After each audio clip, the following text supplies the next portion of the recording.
রাজধানীর উত্তরায় রায়দা পরিবহনের দুটি বাসের রেষারেষিতে এক নারী নিহত হয়েছেন। সকাল ৯টার দিকে উত্তরার জমজম টাওয়ার সিগন্যালে এই ঘটনা ঘটে।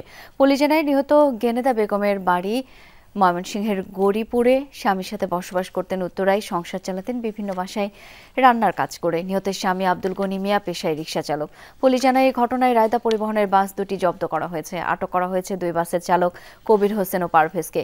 নিহতের স্বামী জানান, ময়নাতদন্ত শেষে রাতেই তার স্ত্রীর মরদেহ নেওয়া হবে গ্রামের বাড়ি গৌরীপুরে। সেখানে জানাজা শেষে পারিবারিক কবরস্থানে দাফন করা হবে।